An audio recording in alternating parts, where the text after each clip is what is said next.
Shouting off into the wilderness called the Hof here in Berlin, Germany. Music to the mic, everything going, all systems go, lights, coffee, action. Artist Journal, Monday, December 30th, 2024, the final show of the year. My name's Adrian Pocobelli. Back and ready to roll. It's kind of like dancing. You just don't know if you can do it till you actually do it, and then you start dancing and it all comes back to you. So welcome back. Great to have you. And again, thank you for the patience as I kind of took off, frankly, 7 weeks. I mean, I put out a couple of shows, but really I took off a lot of time. It wasn't my intention, but I found it's quite difficult. You know, like the first 12 days I was in Bangkok, again, part of this accelerator, top secret. I don't say anything in this, in this scene, you know, in the whole crypto scene, all secrets now, until things get revealed. But working on a kind of a, you know, so you're around people, and it's hard to do this show interestingly when you're around people. And I've been around people for the last 7 weeks, and it's been fabulous, actually, to be around people. And it's really enjoyable. It's great to see family over in Canada. That was really something very anchoring about it, shall we say. So anyways, I hope you're having a wonderful holiday. We are post-Christmas. I decided not to do the holiday special. I saw so many holiday things. I felt like it had already been done. We've done 2 holiday specials. Maybe I'll do another one. If Christmas goes out of style, watch out for the holiday special. It didn't feel like super, like the thing to do 2 years ago. Or what, I guess it's 3. Or is it 2? It was 2 years ago. It felt like, you know, so anyways, I'm trying to keep these shows to 45 minutes max. Even half an hour is actually the goal. So let's see what we can do. Here is Manel. Manel with the Pixteen Chapel. This brilliant work of art, and actually, sorry, it is not just Manel, it is Tamas Antel and Manel. And we actually have Tamas Antel's page. And, you know, the beauty and the value in doing collaborations is I discovered Tamas Antel. And, you know, so, I mean, a beautiful... there's a lot going on here in this work, in this collab, that I really enjoy. Of course, a pastiche of the creation of Adam on the Sistine Chapel, but completely, you know, and even here, remember, this is either, I can't remember if it's supposed to be the brain or the heart, right? Michelangelo playing on multi-level, synoptic, to use that Greek word, multi-leveled. Syn means with, S-Y-N. So with optic, synoptic, right? So multi-leveled, kind of a Platonic word when you're looking on things on several levels, shall we say. And so, of course, Michelangelo in the original, I think this is supposed to be a brain, if I'm not mistaken. And so God coming out of the brain, the mind, let's say, or perhaps a revelation of the mind, who knows? And here, Adam, in the form of this cat here. So quite brilliantly done here, because what do we see ultimately? First of all, it's a square composition. The original is not square, so we're seeing creativity in the pastiche, are we not? And beautiful creativity, almost like, is this Art Deco? Art Nouveau? Or Art Deco? I always confuse the two. In this framing device, this square. And I have to say, Manel is brilliant with color, okay? And so I see Manel's color here, but I suspect it's Tamas who helped with the animation, because this isn't typical Manel animation. I don't know this, just, you know, thinking out loud here. But beautiful color here. You can almost see them as complementary colors with blue and orange. Quite powerful, quite striking. And of course, the creation here is the center of this, you know, radiating energy here that is beautifully, you know, transferring, you know what this is, into the frame. And you see it's one animation, but it's actually got a beautifully, as can only happen in digital, it has a 50% or some sort of opacity over top or some sort of layer style where it's turned blue. So where the animation is turned blue. So, and the beautiful blinking eyes, all the charm, all the beauty. So this sold, this was part of ACTZ Gallery collaborations, maybe. And so this sold to James Wright for 200 Tezos, $268 at the time, is what that was, what the fiat is. So 16 hours ago. So this just sold. The bid, so I guess it was a 2-day auction. So we are actually quite topical here. So pretty awesome. Here's just a few others. There's not too many holiday works this show. There are a few, but not too many. But I thought Manel, if anybody is capturing the holiday, pixel art and Christmas do tend to go quite well together, don't they? It's almost like animations and, Christmas cartoons or animation and Christmas kind of go well together. In a sense, you see that working also in pixel art, especially of this style. So cool work. This is on Zora. So this was a couple of weeks ago. I believe this was minted, and 64 mints. Zora's getting quiet is just a little passing observation. Rodeo seems to be taking off while Zora's getting quiet, and you wonder, inside baseball for those that aren't following the crypto scene, but you wonder if that airdrop, like Rodeo was doing okay until this, like, and correct me if I'm wrong out there. I'm almost just throwing this out there as bouncing off an idea, but it seemed to me that Rodeo was doing all right. It wasn't doing, as far from my limited perspective, which is limited, and that it was once Zora put out the Optimism airdrop, which kind of fell flat because the artists felt like they didn't get rewarded and the bots were getting rewarded. Whatever happened there, I'm not even an expert on what happened there at all. But with the kind of botched airdrop, I think we can call it that. It seemed like all of a sudden Rodeo took off, right? It's almost like the market decided, okay. And so now this, and there's all sorts of platforms, as we're going to see. Like this one here, Drip. I think this is Shape, but I don't even know. To be honest, there's quite a lot of different. So we're getting warmed up here. There's quite a bit of different platforms on different blockchains still, which I think is good because we were almost running out on ETH. It seemed like once Foundation it's still there, but it does feel like the paradigm has shifted to a certain degree towards these lower priced works with high, I guess you'd call it volume. So we'll see if it sticks. It seems to be, and I don't know if it's super popular, but it seems to be more popular than before.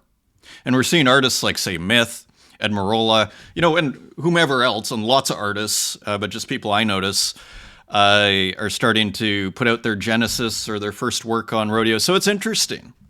I didn't expect it, but for me, I'm still obsessed with Bitcoin. I'm still and actually, I have a tab on that. In a sense, the contrarian in myself, it's sort of like as everybody goes for selling for, I don't know what it is. I think it's 30 cents a work, but larger numbers. And again, no judgment on any of this. I mean, everybody has their own strategy. It's a free-for-all out here. The contrarian in me is sort of like, I just want to put it on this super precious Bitcoin while we still have the chance, and we're getting another chance. With the block time or block space is starting to chill. And the price is coming down a little bit. We're getting another opportunity. Anyways, here you see the Penguin airdrop, which a lot of us got. We talked about that on the Waffles space just the other day. That wonderful space that we did. So again, this is Drip. I don't know what blockchain that is.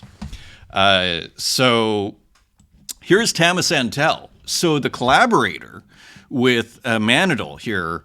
And so here are some of the works. And so again, the benefits of collaboration is you really get on people's radar, especially with an artist that I'd say is pretty well known like Manel. All of a sudden, gotta follow Tamis Antel. And here's just an example of Tamis Antel's work, Cat Pole. And so here, as you see, kind of pixel art, but interestingly kind of dithered inside. Edition of 44 still available. And finally, the Catastic Countdown. So, and this is, I believe, just Manadal. This is Manadal, 20 cents, edition of 200, pretty reasonable price. Yeah, I mean, again, you see the beautiful colored, put it this way. What I'm trying to English here is, like, Manadal could easily be creating Christmas cards, or actually I should say holiday cards. And I don't mean that I mean that as a compliment, not as to me, that's a compliment. You know, the fact that Hallmark, some major corporation, to me, if they had a little more foresight, or if they just kind of knew, and maybe they already know, and who knows. But if I worked at Hallmark and I was running Hallmark, I'd be like, get me, Manadal, can we get you to make some holiday cards for us? You seem to have a special talent for this, as we can see here, just knocking this stuff off. Very impressive stuff. Again, dying to see what this looks like in a physical. Wonderful holiday kind of themed works to get us started off here. Big thank you to Hasdrubal Waffle, who appeared on last Artist Journal Live with Roon Toon and myself. That was December 18th, the week before Christmas. Of course, Christmas is a Wednesday, so we didn't do one. I was thinking about doing one on the 1st, but I probably won't. I might do a live, just kind of like sporadic if I'm in the mood, but probably we'll just start with the 8th for the next live. Anyway, this is an awesome show.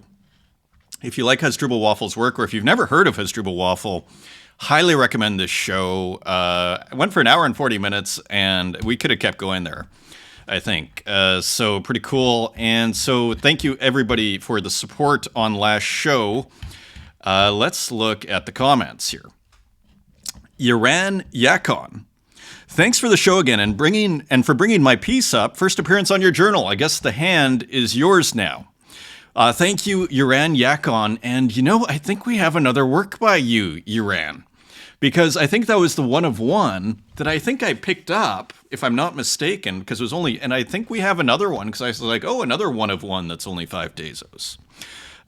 So we will see, I believe, later this show. Thank you for the comment. Hash, thank you for the great work you do for the community. It's incredible and priceless. And I really appreciate that. You know, for all the breaks, I will keep doing this. I will keep doing this. Even if this whole, NFT, like, I don't even like the word NFT, as I've said in the past. Like, for me, it feels retro. It feels like 2021 put it this way. If people ask me if I'm doing a show, I don't, or what kind of show I'm doing on YouTube, I don't say I'm doing an NFT show. I say I'm doing a show on digital art, right? So, all to say, really appreciate this comment. And that, as I was trying to say here, I will continue to do this show. And thank you for the patience as I take breaks here.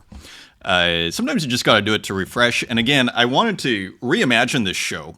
It's hard, but I'm trying to, I think as we get into more of a routine here, and this week's going to be, I think Thursday, Friday, I'll do a show, I think, and then we'll go more normal next week. Cal Flemmer, glad to see the show goes on from snowy Saskatchewan. Thanks again for sharing some of my work in this episode. I just wanted to clarify that the last piece you shared, Eternal Respawn, was made with my good friend OFF, or OFF. Teamwork makes the dream work. So thank you for correcting me on that. I'm kind of big on credit, and giving credit. And so if you ever see me getting credits wrong or missing someone, please let me know. Because there's nothing worse than working on a work and then you finally put out your beautiful little masterpiece and then someone else gets the credit, right? Or at least you don't get your side of the credit. So Off was helping Kyle Flemmer with that work. Thank you for the comment, Cal. Peter Trapasso, I so look forward to Adrian Pocobelli. How could I stop doing this with these kinds of wonderful comments from Peter Trapasso? Big shout out and thank you and happy holidays. Rada Yankee, wonderful art as always. Thank you, Rada. We have a couple of works putting out cool video game works by Rada. Some cool pixel art too. Thank you, Rada. Ed Marola, so good to see you back. And thank you, Ed. It will be more regular starting next week. Should be back to normal. R. Gordon, agreeing with you again on our conversation about fundamental art skills. Getting caught up in the realist trap is very real. Yes, and it doesn't get discussed enough. And when they're teaching realist art, they should be kind of letting people know, don't get trapped. And so getting caught up in the realist trap is very real, and allowing yourself to go out and play again is crucial. There's absolutely a push and pull that happens between rigid skill and free play. I suppose this is why there was such an emphasis on de-skilling in the immediate post-academy era, a la the Bauhaus. I've never heard this before, de-skilling. But they're definitely, to your point, is after the academic art, we think of the pre-Raphaelites, right? The 19th century, I don't know if they're British or whoever they were, but really, I think the 19th century was the apex of academic art, we could say. And you did see this kind of move towards, Henri Rousseau, let's say Picasso, where things start to kind of more, for lack of a better term, savage, right? More rough. As to R. Gordon's point, this idea of de-skilling, or maybe shifting priorities, aesthetic priorities. Shifting aesthetic priorities. So thank you for the comment. Very interesting perspective. Tornado Rodriguez, you always make my YouTube better. You always make YouTube better. Thank you, Tornado. Great to hear from you. Happy holidays. Pixel Lord, always great to see the show. But random thought of today's show, your hair is like cyber wires, which makes it more futuristic, looking good. Well, I do, put a little bit of product in there. So that is probably part of the wire look. It may run in the family as well. Thank you, Pixel Lord. Always great to hear from you. Stuart Reed, GM. Great to hear from you. Also on X, thank you for the huge support here. Ariel, nice to see you again. Good luck with the new format of the show to infinity and beyond. Yeah, let's see what we can do here. I did a lot less. I just cut it off at an hour. What I want to do is cut it off at half an hour of prep, but I have to kind of ease into it. Hopefully by next week. And there's a lot to catch up on here, but I am just starting to make moves in that direction. It's starting with this show. Let's see what happens. Where are we at? 17 minutes. Denise Sanchez, thanks for the comment. Great to hear from you. Skull Takes, thanks for doing a show on the road. I've been going back through the old shows, and those first ones were pretty short. So I think a new format will work. Do what's right for you. We'll be here. So you really couldn't ask for friendlier people. They say the internet can be a dark, scary place. This is not a dark, scary place. Thank you, Skull Takes. Thank you, Joshua Sobel. Aw, heck, been waiting for this. Thank you, Josh. Great to hear from you. Happy holidays. Delbert's Love Komiya Ma, who is Hermipe. So now I thought maybe that was the gallery, but I guess that's that's Hermipe. Yeah, awesome Hermipe pixel art, who we started, I think, a couple of shows ago with, and also showed last show. Actually, we have another one. An animation, actually. The King is returning to Kiro. Thank you for the comment. Happy holidays.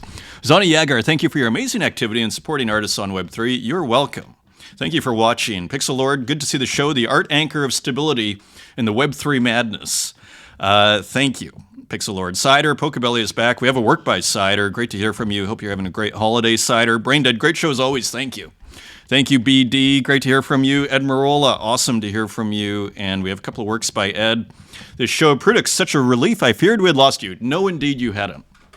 I was recharging and I was on the road and just kind of, Berlin isn't, weirdly, you can spend a lot of time by yourself. So it was good to just kind of get out in the world and absorb people and social activity and not worry about it and not feel like you have to be somewhere. Absurdity. Hello, Adrian. Would love to have a coffee and talk art with you. Absolutely. Until that can happen in person, I'll look forward to and embrace whatever video format gives you joy to produce. Well, thank you, Absurdity. A wonderful, I think just put a couple of offers in on a couple of works this morning, actually. So thank you, Absurdity. Happy holidays. Thank you for that, and really appreciate the comment. Neural Divine, a lot of good stuff on this one. Thank you, Neural. Really interesting AI artist. Xmortal, thanks a lot, Adrian. Nice to see some artist journal on the timeline. Another work by Xmortal, this show. And Lily Illo, thank you so much, Pocobelli. Great to hear from you, Lily, as ever. Wonderful supporter there, longtime viewer. And we've been showing Lily's art since very near the beginning there. And here we have a little more from Pixel Lord. I believe this is a Pixel Lord AI work. And here. We have Sar, very good. Thank you, Rosacho. Really appreciate the work. Luciana Guerra, thank you. And oh yeah, and this was Waffles. I think Waffles deleted his account again. And so, too bad. I think it was such a nice comment, too. This is the price I pay for not putting out a show after this comment. It was such a nice show. It was something like what I remember is you're the only person that's ever paid attention to what and he was exaggerating because, of course, there's a ton of collectors who support Waffles. But maybe you meant more in a media format. And it's kind of true. It's not like you turn on like the latest, NFT show and see Hasdrubal Waffle on the show, to Waffle's point. Anyway, thanks for the comment, Waffles. And also Teu, nice to see you. Absolutely. So here we are. All right, 20 minutes. We're doing okay. So the mempool. So for those that don't know, this is Bitcoin, how busy Bitcoin is. And generally, 5's pretty good. I saw 3 this morning. You get 4. I sort of aim these days. I've been kind of spoiled. I aim for 4 and below. You see, even here, you got 2 V-bytes, 2 sats per V-byte. Things starting to get quite affordable. There's 2. This is how you read it. Okay, there's 2. So this is what I'm kind of have my eyes on. This is what I'm making art for, is for this situation here. Because in the event, which I'd say is 50-50, that Bitcoin takes off, and this could be kind of a last chance to get on the train, as far as putting your work on Bitcoin. And I've told people I want to put out a video. Maybe that's just a video I put out someday instead of doing art, or just do a little bit of art. Maybe wouldn't you love to see art on Bitcoin and see if we can see what we can find? That could be a lot of fun. Maybe an exploration show. Anyway, so you get 2 V-bytes, or you put in for like 3 V-bytes, you're getting like a really good deal on putting your art on Bitcoin. So I'll try and put out that video, okay, where it just shows me minting a work, or as they say, inscribing on Bitcoin. Patrick Amadon. I thought this was interesting because Patrick Amadon, I believe it's Patrick, is replying to this post here about, I think it's from someone that started FX Hash. And the comment was, Bonjour, NFT artist community. I believe the NFT art market is going in the wrong direction and might face a crisis if nothing is done. See, as some thoughts, I don't see a crisis at all, by the way. I see... As you're going to see this show, as you see with Manel, like my sort of, you want to take like a kind of a microscopic example. Look at Manel's work, 3 years ago. It was cool, but look at Manel's work now. And so you have people say a lot of artists have left the scene, but a lot of artists have stayed. And generally those are the artists who are actually going to do digital art no matter what.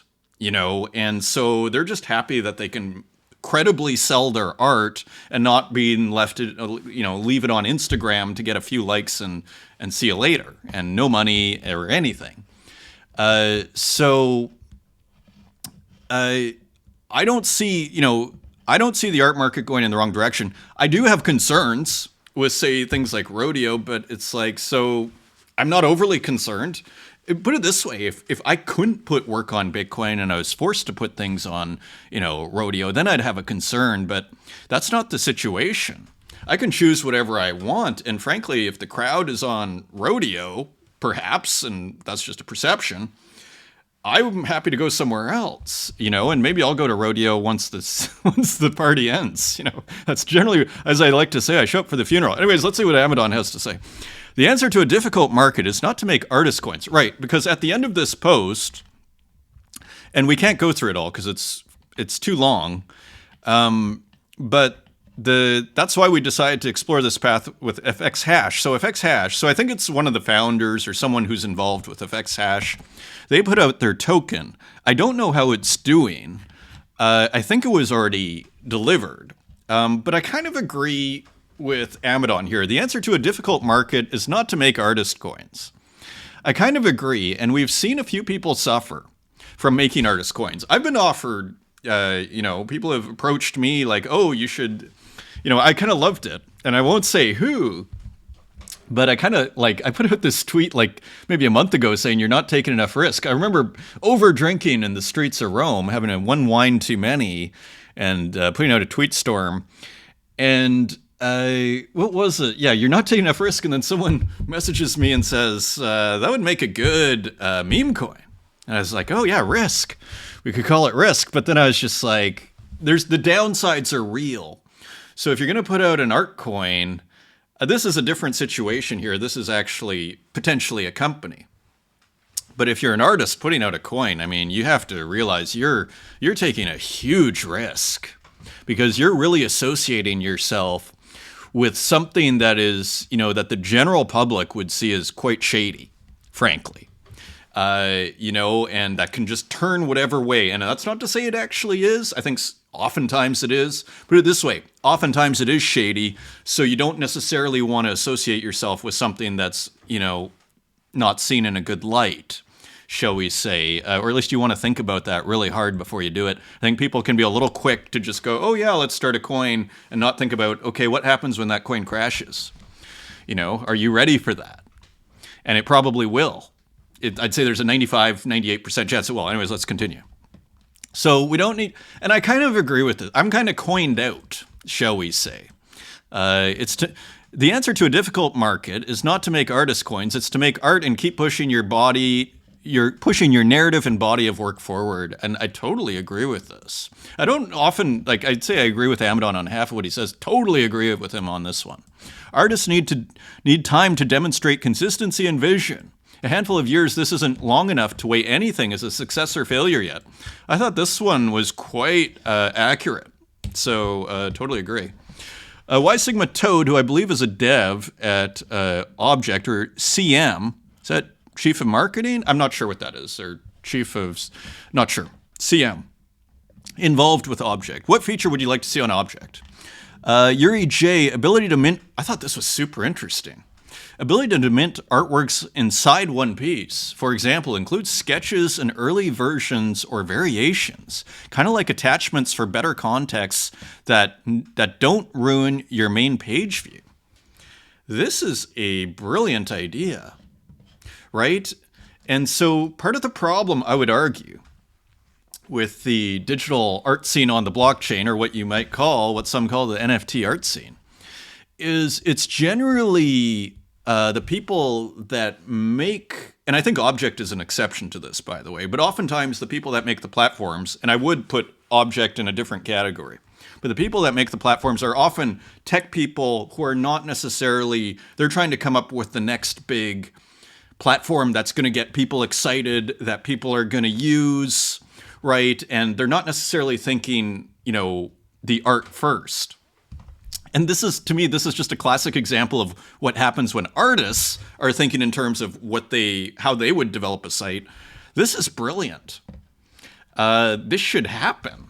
Why shouldn't this happen? And it's like, I guess theoretically we could just do it on our own, but kind of nestling this in, it's a pretty cool idea, especially for tracking and everything. I mean, theoretically, Yuri J could release all this stuff separately, right? But does he want to do that?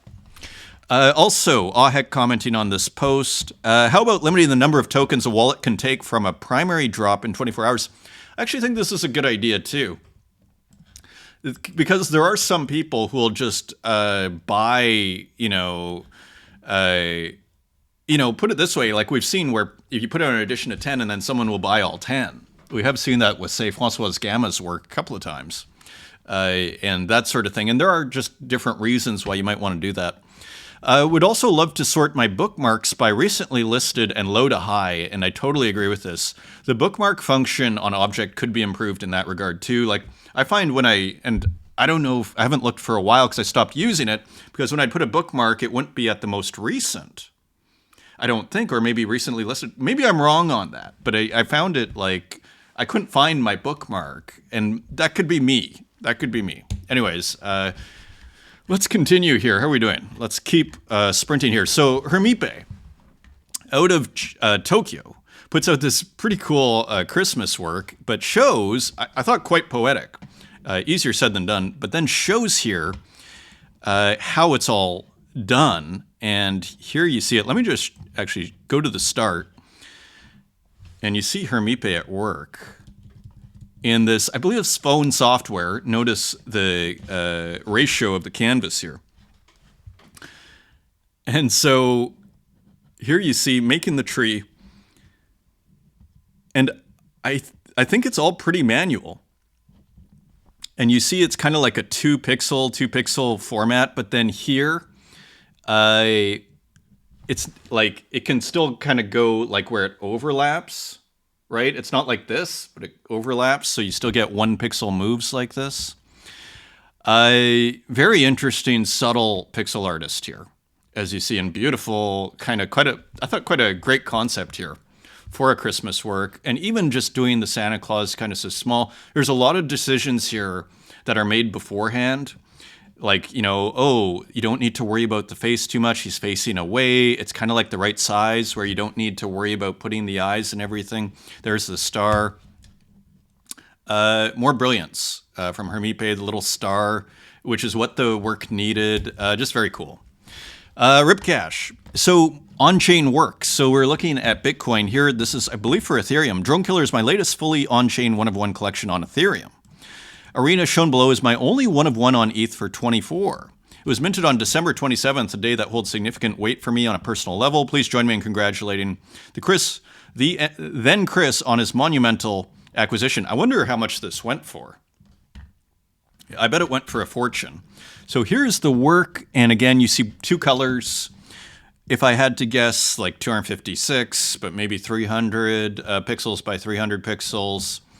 And, the Ripcache kind of robotic surveillance camera there. And here's another interesting work by Ripcache, scaling up. And I believe I brought this up to zoom in on. So as you see here, I think this is screen print.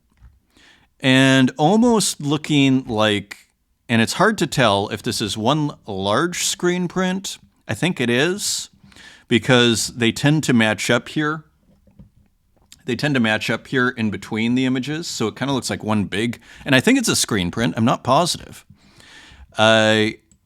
So another benefit of working, say, 2 colors, it's easy to make physical. And I assume that's what this is a screen print, but not positive on that. Not positive. I mean, we see some brushwork around here, so not exactly sure what this is. And you see even here, it kind of looks like a piece of paper. So is this if I had to guess, it's a screen print. Here we do see some overlap though. So it's hard to say exactly what's going on here. But I'd say it's pretty cool. That much I know, and this is also super cool. A strange thing, huge thanks to Trippy Collector for giving my art a place to shine and for honoring my work with such thoughtful framings. This strange thing kind of fits really nicely, doesn't it? Almost like this old style looking frame really works. Put it this way, I thought it works surprisingly. I found it surprisingly effective, this framing device. I almost wonder what would happen if we had a work that went right to the frame? Because then if you took a photo, you'd start to go, put it this way, it starts to look more persuasive as an oil painting in the old master style, when you have the frame. However, here you see, okay, it's a print because of the white, and it's beautiful the way it's done because of but what if, right? What if this work went right to the corner where you have the frame that goes right to the image? That could get really convincing, especially as a photo when you're not in front of it, right? Because this looks pretty convincing here. It looks beautiful. Here also someone called James Merrill, no holiday break for these pens. So we've seen a lot of pen plotting. This is using a different kind of pen, I guess a fountain pen. So what you'd call that. Kind of an interesting piece here. Cool looking work, isn't it? Cool looking pen plotting. And even here, like this one feels a little different. And there is actually the machine in action. This one feels different. For some reason, which is why I show it. Just very cool. Still got to, try this out, put it on the list of things to do. I thought this was pretty cool. I retweeted this guy out by Ochie's Hohei, Ochi Shoshe. Time machine keychain. So maybe time machine like Back to the Future, not sure. But another kind of, putting art in different forms and getting your art out there. I thought a cool example of that. I thought this was also a cool example. Pretty hilarious machine here with this almost iconic work, which I think that is machine, drying her tears with $100 bills and made it into a coffee cup. That is quite brilliant. GM, Machine Cry Harder. So I guess you can buy this. I'm kind of scared to see what shows up here. You never know with machine. Okay, $14.80. You can get the coffee mug. Get it in yellow. How does that work? Wow. Okay. Pretty cool. And I guess this is Machine's. Is this Machine's website? Wow. So you can get Machine merch. So pretty cool. Really cool. I might have to get a Machine shirt. Pixel Fool. NES SY37, a collaboration with Holton Love. Oh, this is pretty cool too. It's kind of interesting.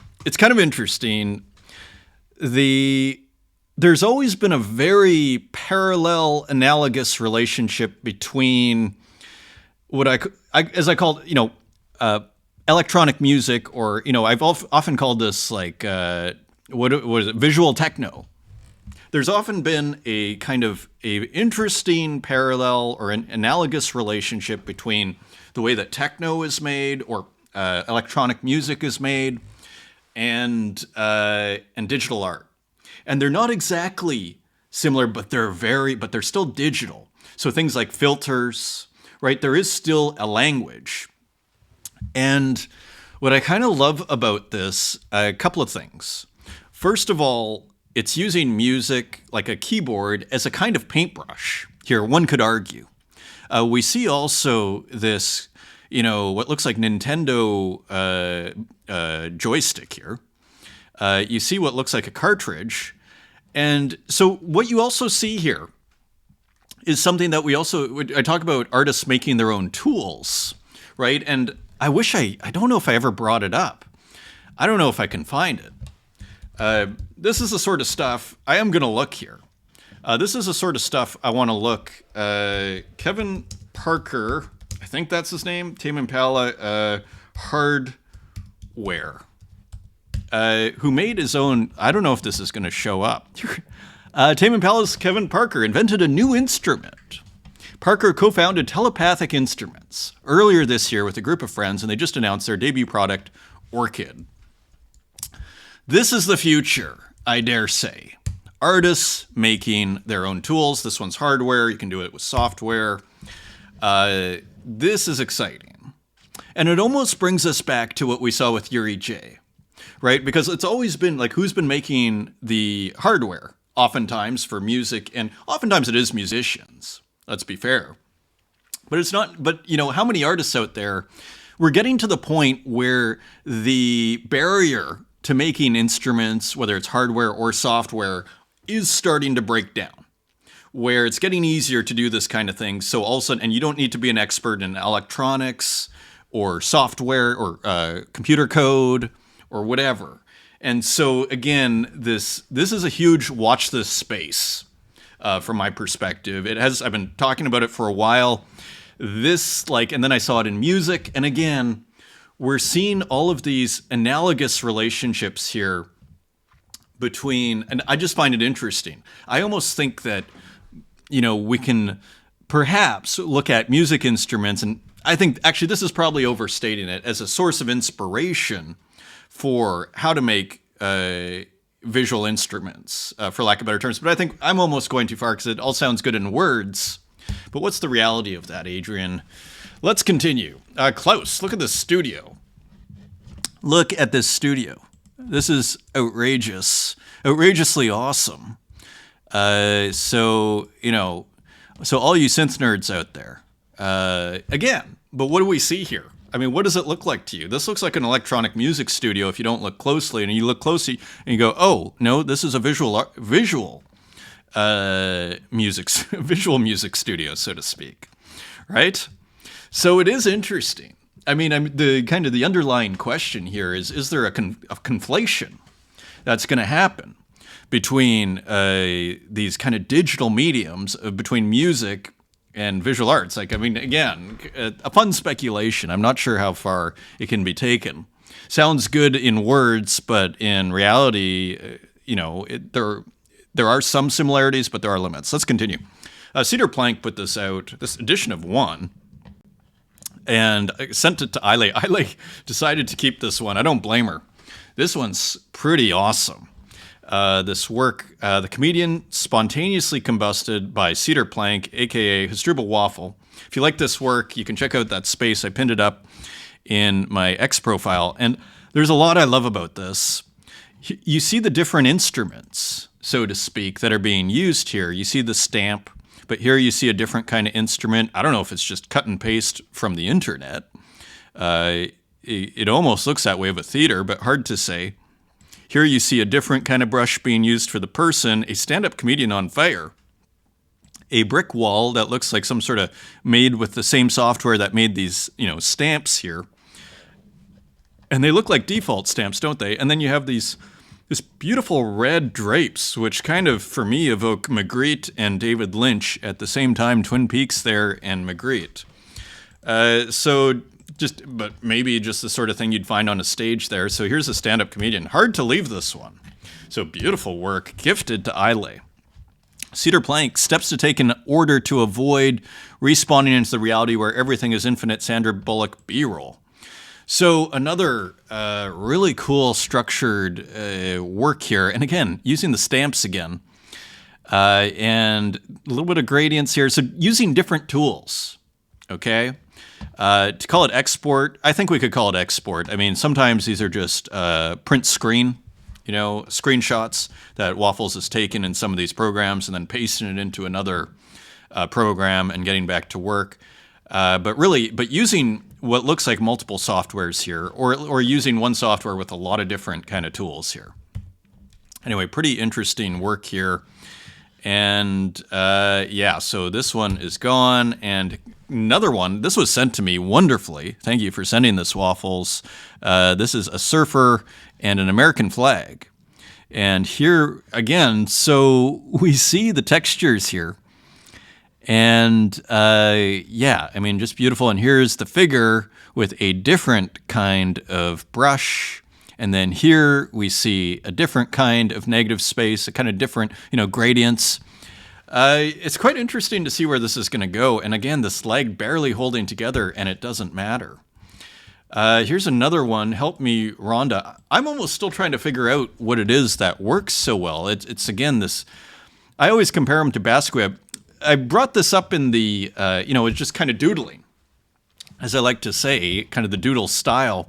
I brought this up in the space, and of course, Waffles brought up, actually, it's Sam Doyle, who he really loves, and Basquiat loved Sam Doyle, so I actually brought up some Sam Doyle here. So another cool one, Help Me, Rhonda.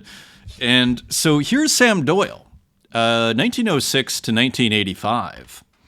And as you see here, you can start to see the same kind of vibe, right? Or you can see the influence here on Waffles. Kind of having fun. It doesn't need to be perfect, very painterly. And these kind of just almost like jokes here, but not quite, but kind of lighthearted, right? Like pretty light in a nice way, I would say, but gorgeously painted here. Look at that work. A Dream, paint on metal medicine cabinet. And Basquiat used like doors and whatever, so that probably influenced Basquiat. This is from the 1970s. Collection of High Museum of Art. So I could, I don't know what these go for, but here's probably a underpriced artist at this point, one imagines. I don't know if that's Martin Luther King. It is. A straightforward tribute to Dr. Martin Luther King. Using pop art, painting over this, what looks like a frame, but it's a medicine cabinet. Maybe this is a mirror that was painted over, actually. So here's a few others. This is on ArtNet. But again, just wonderful work here. And again, just you see the influence, right? Enunciation. Like, it's really cool. So, anyways, really cool. That space is really cool and really great to just kind of look a little closer here. Something I want to do more. So I'm going to do, again, this is a catch-up show here. So we're already at 45 minutes. I guess I'll keep it to an hour. Or try. But really, I'm going for half an hour. Way less artworks, but more just explorations like that. There's a lot to catch up on this show, though, so I am going with it. So RJ. And this was sent to Cedar Plank. I think Cedar Plank sent RJ a gift, and so RJ, I think, returning the favor. I already told you I forgot my password. So cool work here from RJ. Nice gift. Interesting. Like, look at this. Right? Very painterly, kind of abstract. I think uses AI, but I'm not positive because it doesn't say in this one. Beautiful textures. Very cool. Some other gorgeous work here by RJ. Two's a crowd. So kind of having a bit of a Francis Bacon meets Picasso sort of feel, and super gorgeous painterly textures here. I mean, what happens? I mean, they work unto themselves as they are. What happens when you can start to 3D print this stuff in a convincing way where you can't even tell if, like, where it'll look like Picasso-esque in its brushwork as it currently does, right? Where it, and then what is that worth? Right? So very interesting, beautiful work here from RJ. This one's quite low res. AI and pixel painting PNG. And then upscaling it nonetheless. And again, I like how RJ's working with the upscaling here and working with like the low resolution look and not worrying about it. I like that a lot. It's kind of a digital first approach, one could argue. Minted it, an offer came in right away at 100 Tezos, and it was accepted. So congratulations to both. Beautiful. Again, another just gorgeous, like, look at these paintings that RJ is putting out. The works, another work. I mean, he's just like, just manufacturing, just pumping them out here. I mean, amazingly. And these beautiful kind of narrative, figurative paintings, gorgeously painted, in quotes. And here, so... it's all coming together quite nicely for RJ here, and so beautiful. So here's kind of, could hang in the same show here, Silence, digital collage by Gozo, edition of 15. And as you see here, also working with AI, in this case, I believe, digital collage. And here also you see a little bit of a pixelation.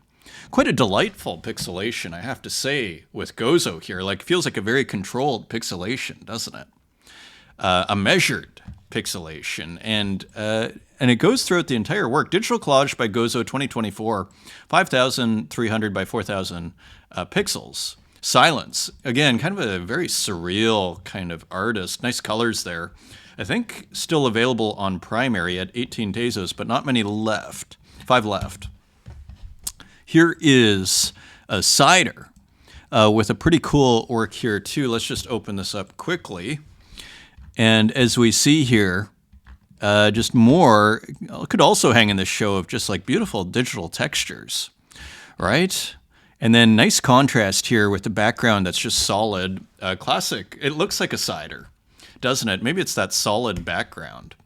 Very cool. And the transformations here are recognizably Ciders. Kind of a more surreal looking work on this one too. Here is Zizius Bliatkes, a work called Kite. And we haven't, this is an artist who I kind of have missed. We'll do a little bit of catching up here. But an artist that I showed only a few times, but whose work I wish I'd followed more closely over the last 2 years. Super interesting artist. I believe uses Microsoft Paint in their works here.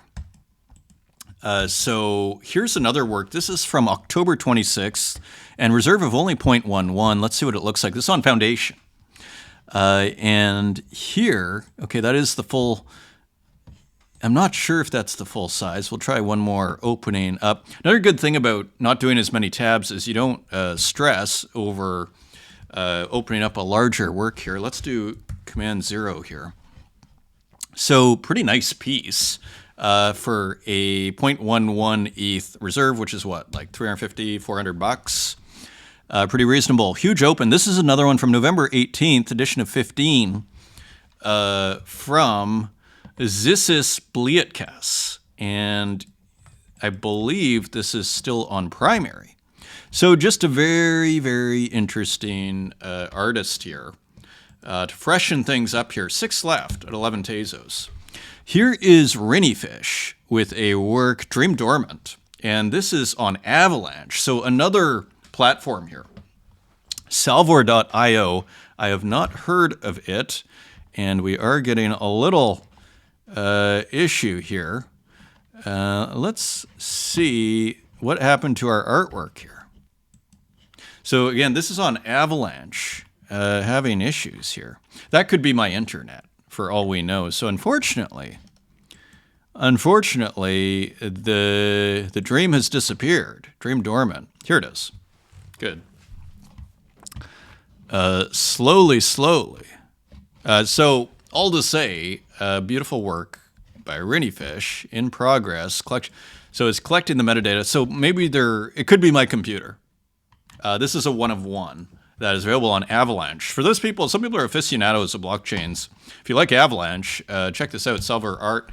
You have Rinnyfish on there. This is The Myth on Rodeo. Quite a beautiful work to put on Rodeo. How many? So 77 minted so far. As you see, quite a beautiful portrait. Looks like a Procreate portrait from The Myth. Great colors as ever.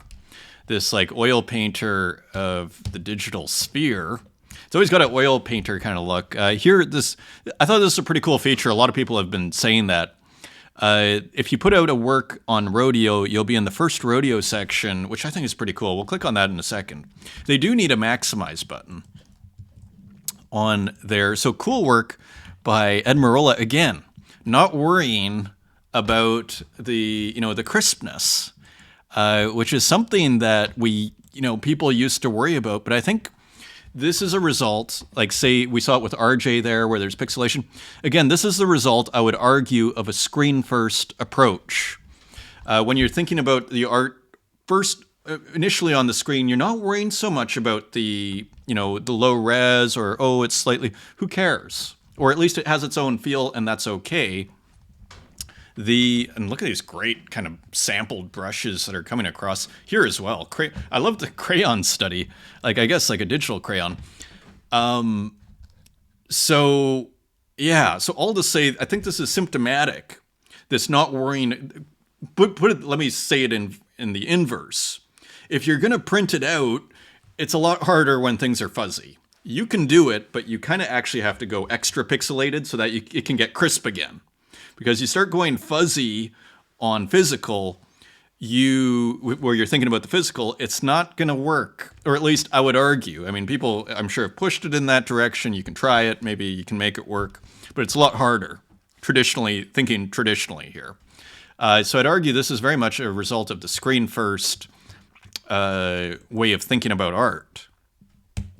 I would argue. Oh, and let's look at, finally, show's going too long here, but that's okay. We're working towards our goal. So you see, first rodeo. So if you mint first, so you'll be in this section. A lot of people check it out. So I think this is a brilliant addition to the digital art platform paradigm, which is someone mints first. This is a way of sorting things. It's a category. I think that's quite a good idea, because then it's just easier to find discoveries, and also some people like to collect the so-called Genesis work, right? Quite a good idea. This is also on Rodeo from Tego Dago, also aka Ed Marola. A Tree is a Memory. So pretty cool works. I mean, this also, and it's kind of like slightly different, kind of a different kind of series from Ed. And what I like about this, again, and kind of not super crisp here, and that's okay, all right? And this is kind of the beauty of trying out new platforms. I don't know if it's a new blockchain. I don't know if they're a layer 3 or if it's a layer 2 or what foundation, because I don't think they're doing their own, like, it's not on ETH, because you're not minting for 30 cents on ETH. There's a layer 2 in there, right? I don't know which one they're using or if they have their own or whatever the case is. but bringing your work to a new platform, a new blockchain, is an opportunity to make a different kind of series. And I think that's what we're seeing here with Ed. Very interesting, experimental, and I love this crayon study. It doesn't look like crayons, but it looks cool. And I guess we could read crayons into the mark making. Anyways, cool work. Double Bobble by Yuri J on Yuri J's experimental account with the 4 extra J's. So kind of a Christmas work here.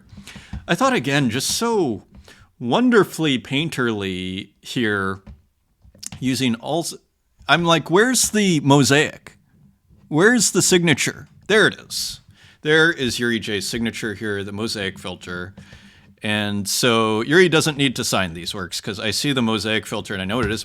But some brilliant kind of, look at this coloring, this kind of blocking, kind of designery in this kind of left hand white area. And I mean, what a beautiful original rendition of a Christmas tree bulb, right? Just very, just original. Again, and I mean this in a positive sense, would make a great Christmas card, right? I mean, you do a beautiful print on this, make a great Christmas gift. You print this out on nice paper. So very cool, edition of 100. Very nice work from Yuri J. Here's Enigmatris with melon, grapes, and peach modified by ASCII. So we've seen huge exploration here by Enigmatris this year in ASCII, and really nice work. And here you're getting a great contrast here with these grapes, the roundness of the grapes, and then just these squares, you know, filling in the shadow area and whatnot. Just very interesting as usual. Getting a lot of views and retweets here too. Impressive. You know, there's something to be said for that, you know, and it's a whole other, you know, valuation, so to speak, that you get from views and what the public thinks, you know, at least on X. It's quite an interesting, it's an alternate valuation, you could call it. Let's continue. So Santiago, the artist formerly known as Santiago, now called Time. Bad news for Goblin haters. I woke up, sold this work here, I believe for $600, $682. So this is December 22nd. So works are continuing to sell. Like, it's still worth putting your work, because I think some people wonder on Super Rare. Like, there are still sales to be made here. A nice sale, $622 US. That's like 1,000 Canadian. That's more than 1,000 Canadian dollars. The Canadian dollar is not doing well. Okay, so beautiful work here from Santiago. Big congrats on that. Here is mech.txt. Cool, beautiful kind of seasonal work here, winter work, beautiful palette in this pixel artwork, a few snowflakes here, but then some snow over here, just beautiful. And another wonderful work here, love these. And so using tiling here, and kind of has a video game feel. Finally arrived, the Grand Seer met with the children of the swamp negotiating. So pretty cool. Again, kind of Ultima 4-ish, if I had to put a reference on it, but at a different ratio, so to speak, almost a 2-to-1 pixel ratio. And look at that, 37 retweets, 467 likes, 8,000 views, pretty good. And this is super cool. Right, so is the NFT market is the NFT scene doing so terrible? I mean, look at what we've looked at so far. And here we have, again, like, to me, it's like a Renaissance Golden Age type scenario. And, you know, I just get happy. You know, it's like I told RJ when we went to the show in London at the Tate. What was it called? Electric Dreams. I'm like, I'm so glad that wasn't as great as I thought it might be. You know, like, I think it's wonderful that to me, I'm so excited that the world seems to still not be paying attention, or that has different concerns and thinking the scene's going off in some bad direction. I don't see that. I see beautiful blue on gray. I see like a wonderful horizontal sun. I see yellow on gray. I see, you know, new aesthetic frontiers. You know, I see beautiful digital art. You know, like, you know, I go like, what on earth are people talking about?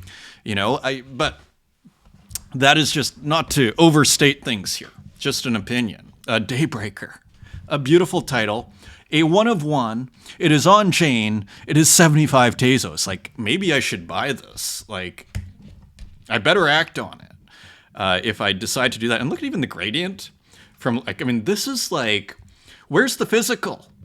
Like, can I put this up somewhere? This is like amazing. And we have another beautiful 2 color work. This is on Fragments. So this is Figment's new account for on-chain work. So I think the measure of a scene, of an art scene, has to be the art that it's putting out. And, you know, I'm just excited. It's like, oh, I better follow this. Like, wow. Like, wow, 75 Tezos. How much was the first one? How much did that go for? That was also, like, this, like, I mean, this is going to be gone. Like, I should probably buy this, like, right now. Should I buy it? It's $100 US. Let's continue. Figments, Control Night Shift. Another brilliant work. Edition of 1. Some more. I love these editions of 1. This is from Figments here. Wonderful. Right? Just wonderful. Imagine that this green area here wasn't there. It'd be cool. It'd be cool, but it would be missing something. And this tiny little green text, like almost like an Apple IIe, and this blinking horizontal 2-pixel, like we saw with Hermipe, looks like a 2-pixel, brush, let's call it this way, horizontal brush, blinking there. Wonderful. 111 Tezos. Gosh. Yes. Do I buy it? Do I buy it? I can't afford this. Okay, let's not miss Nicholas Dietrich. Frequency. 10 Tezos, edition of 10. Someone who I'd love to see putting out editions of 1, by the way. Look at this. So, again, you see what looks like kind of like a stamp or a tile, right? But then you go into this like wild kind of scene here where it's like some sort of factory making this. The enigma continues, and even a little bit of shadow here, which adds some mood here underneath these game tiles. And this wild kind of almost looking like a ziggurat meets a castle meets something, some sort of sci-fi thing. And what is this? And what is this? If something vibrates fast enough, it will disappear. Complete enigma here. This is in the Fake Whale Gallery, Nicholas Dietrich, December 17th. Gorgeous. Here's these video game works by Rada. Nightmare difficult at hole 6. We played through the bare season. Easy mode is for noobs. So very interesting. Video game looking like it's using a video game UI or screenshot, right, and building and maybe and altering it.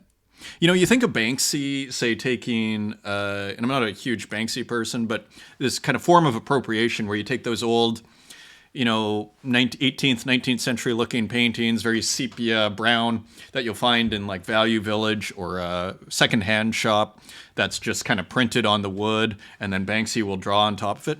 Kind of a similar thing going on here, I would argue. Kind of appropriating, I would argue, a video game interface. Maybe it's a golf game, and then editing or adding on top of. So very cool work here. I suspect that's what's going on. 333, edition of 69, 54 left from Rada. Here's another one, Bad Ending. Your entire portfolio was liquidated in a massive meltdown. Assignment, the hamster survives. So edition of 40 for 5 Tezos each. Maybe this was for the 200 Tez event. And so, again, perhaps using a video game as a source and then editing from there, perhaps this area here. Hard to say. So anyways, cool work from, I think that's from a new series by Rada called Dyson Data. Let's just look. See how many, and look at this. So new works by Rada. So this is super exciting here. Welcome to Tessa Creek. And yeah, so new, great to see Rada minting a lot of work here. Edition of 30 for 7 Tezos. Let's continue. This is cool. Japanese, I believe. So I continue my kind of interest here in Japanese pixel art. This album features 12 heartwarming songs featuring newly drawn pixel art visuals. So Canon 16-bit arrangements are really just interesting. And look at how many, 1,200 retweets, 396,000 views. You know, that's impressive. That is impressive. And not on the blockchain as far as I know. Here's Sophie Ogore. Sophie Ogore with a new work, Teary, edition of 10. And I think it's a simple animation this time. Just click to amplify. Always putting these kind of HTML type works. You see the scroll bar there. Really interesting artist. I collected a bunch of her work last month, and just interesting.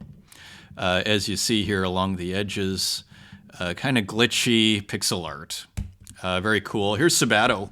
It all begins as a raw, unprocessed element.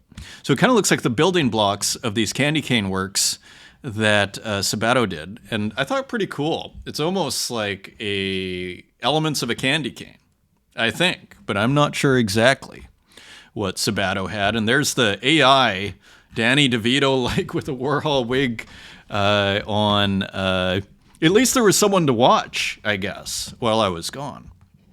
As far as digital art, talking about digital art. Static Vortex, Kristen Roos, 52. Edition of 52, cool work. Is this for 10 Tezos? It's one left, so that's on secondary. So sold, exactly, so for 2 Tezos each. And that was December 14th, Static Vortex. Cool work from Kristen Roos. This is another, I'm not sure if this is Japanese or what. And you can kind of hear, I want to be careful with the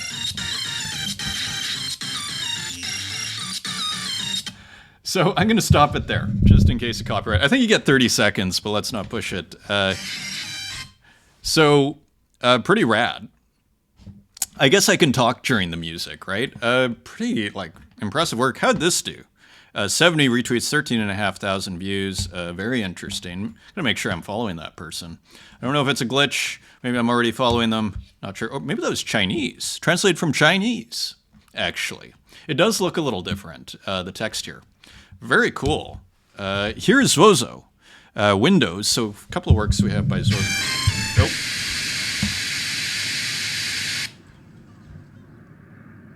To the soothing ambiance of Zozo. I think it's called Windows. Here's seagulls.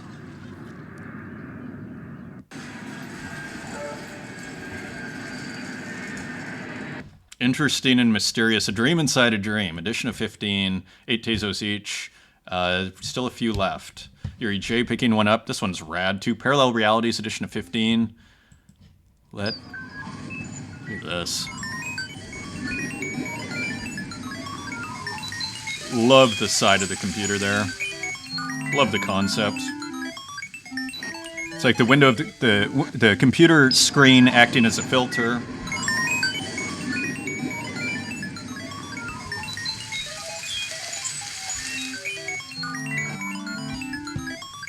You know, avant-garde, but accessible. You know, that sweet spot where I think kids could love this work and adults could be mystified, but just have wonder. I mean, that is not easy, what Zozo is doing. This is, and great title too, by the way, Parallel Realities. Not easy at all, what Zozo is doing here. The simplicity is quite difficult, I would argue. Cloud Home, let's see what's going on here. Almost a Brian Eno, The Pearl kind of feel. Harold Budd and Brian Eno. Very interesting. Almost like a Photoshop canvas in the background. Cloud Home. Beautiful. Here is Nuv 1914, and this is an edition of 1 picked up for only 10 Tezos by Sabato, taking advantage of the quiet market there. Very cool work here by Nuv 1914. A house done in 2 different colors, juxtaposed, just super interesting as ever. Really courageous, bold artist here. Here's Nuv, another work by Nuv, and again, doing basically the same thing. You know, 2 treatments of the similar outlines, let's say, but do 2 different treatments and then putting them on top of each other. Just super interesting. Edition of 2. and one sold for 8 Tezos, one left. Here's an edition of 1. So Nuv doing the editions of 1 again, which is pretty cool. And here, more experimentation. This is the thing, like if you're going to put out an experimental work, you can make an edition of 1, and people go, well, there's only 1. So very cool. Noobs, interesting title. Here's another one, Adios. So you see more experimentation. Also only going for 10 Tezos for this additional one by Nuv 1914. So more experiments here by the great Nuv 1914. And here you see Parte des Paysages, Entre la Tormenta, edition of 7 for 8 Tezos. So again, quite a bold work here. The figure made of spheres and gradients and a tree. And so all sorts of experimentation. Rad artist. Here's Spiegels. Now, this is, I believe, a work in progress, but I kind of just felt like it worked in here. So we hit the hour 10-minute mark. Just beautiful greens here. And I think this is just a work in progress. But we also, I wish we had Dan Controls. Dan Control has been releasing some outlines that he does. And that would fit nicely in here too. And we're kind of back to Yuri J. saying, because the outlines were from works that Dan Control had done that were more elaborate. And then all of a sudden you go, oh, you know what? Just the outline that starts this thing is its own work. It's kind of like Yuri J was pointing out. There is a kind of need to a certain degree. I suppose you could just release them all separately. So in a sense, there's a solution for it. But also, as Yuri J says, wouldn't it be cool if you could release these as a package where Spiegels puts out his main work, and then if this is a work in progress, which I think it is, that comes with it. You know, like that's pretty cool. And then just from a historical perspective, you know, people can go, oh, here's everything. The historian or the people who look at this work, even now, but even 100 years from now, they don't need to collect everything. It's all there, right? It's a self-contained, the history of the work is within the work, so to speak, or within the, hesitate to say the word, the token, let's call it that. I was going to say the NFT. Deep sea cable with an unknown deep sea fish. So this is Urin Yakon. Another cool work. 5 Tezos, 1 of 1. So more cool work. And what's funny is, Uran, I wasn't trying, like I just thought, oh, here's another cool work. I didn't realize you're the person that we put in last time. And then I thought, but I thought maybe once I brought up the page, I was like, edition of 1 for 5 Tezos. I've seen this before. Luis Andre Gama, Gray Day with Rain, 1 of 1 on Foundation. So pretty nice abstract here. Here is Eitzo with a kind of abstract, analog video glitch abstract, a continuous accident. Cool title. We did a wonderful space with Eitzo in early December. That was awesome. So just, I think it was the one before Waffles. That was great. Edition of 20 for 6 Tezos. Very interesting artist. X-Mortal with a work Winter Film. Look how beautiful this is. X-Mortal has really hit their stride this year, and these nature works, just gorgeous, and snow, very kind of seasonal. Edition of 10, sold out at 10 Tezos each. I mean, that's pretty good. Psychofuturist, first stage of leisure. So I thought this was a pretty cool series here. Here is the cup, or the lemonade, whatever it is, the drink.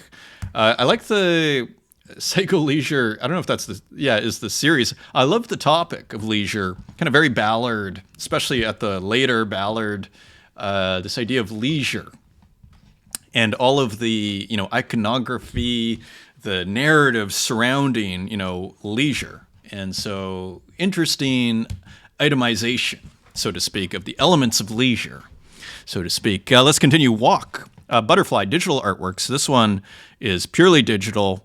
And I feel like I've seen this butterfly before. I've seen a lot of butterflies recently. I'm not sure. Went for only $10, 7 Tezos from Walk. And yeah, I've seen a lot of butterflies. I'm not sure if something is up with butterflies that I don't know about. So here is Salawaki with another kind of 3D work. And what is it? They don't know. I wrote it all down on the artist statement, which is pretty funny, actually. A GLB by Salawaki made in Blender. And here's several Salawakis explaining the work, I believe. And it's all in the artist statement. So a bit of a satire, I think, on the art scene a little bit there. Edition of 15 and sold out at 10 Tezos each. So nice work. Doing really well, Salawaki in the market. Here's Skamra, open edition, 14 minted for 1 Tezos. Tezos Angel 2024.